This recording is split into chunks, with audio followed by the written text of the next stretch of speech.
Hey everybody, welcome back to the show. Hope you're having a great day. I don't know if you saw or not in the news, but I thought I would share this one with you. Kind of had me chuckle out loud a bit, and gave me a bit of a head scratcher.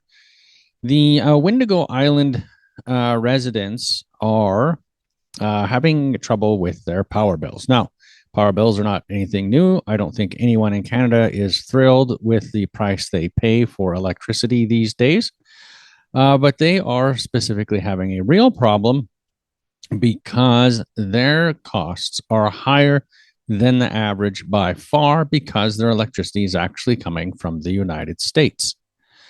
So I actually had to look it up and do a little bit of homework because I have no idea about where the Windigo Island is in the country. And so here's a little map to show that the Windigo Island is located in the Lake of the Woods area in the map. So it's like Manitoba, Ontario. Their power is actually being generated by Manitoba Hydro, but it then gets sold down to the United States and then turned around and sold back to the First Nations. So the community there is buying power back from the US at 14.3 cents per kilowatt hour American. So you can imagine with the exchange rate going from, Manitoba's making the money by selling it down to the States, and this poor community has to buy it back from the Americans with the exchange rate, which, when you have the Canadian peso, that is not such a good deal for them. This means that on average, they have 16 homes and a few community buildings, and the average monthly cost in the wintertime when it gets cold is about $30,000 a month. That's substantial for any little community, regardless of whether or where you are in the country. No one wants a $30,000 a month bill to have the power and the lights and the heat on. So this is not a new problem, apparently. This border crossing sale of power goes back into the 80s. So it's not new by any stretch.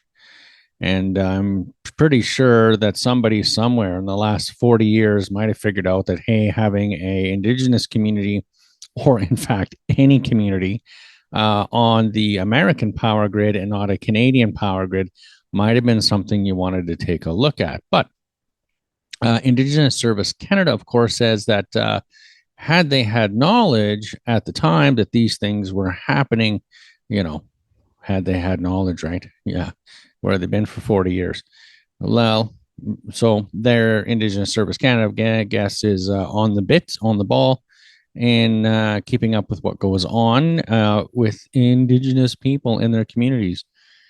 So hopefully this is not a problem that continues for another 40 years with these agencies not being able to figure out who's where and where power is coming from. I mean, I don't have high expectations, especially when you look at the drinking water situation in this country. So anyway, I thought that was wild that an Indigenous community or any community would be on the American power grid buying Canadian power from Americans. Crazy. The price tag is ridiculous. The exchange rate makes it worse. So hopefully now that this has come to light, we will see these people get put on the Canadian power grid at the very least. I'm pretty sure that like everyone, they'll still suffer with ever increasing costs. So there you have it. That's what I found on a Friday. I hope you have a great weekend.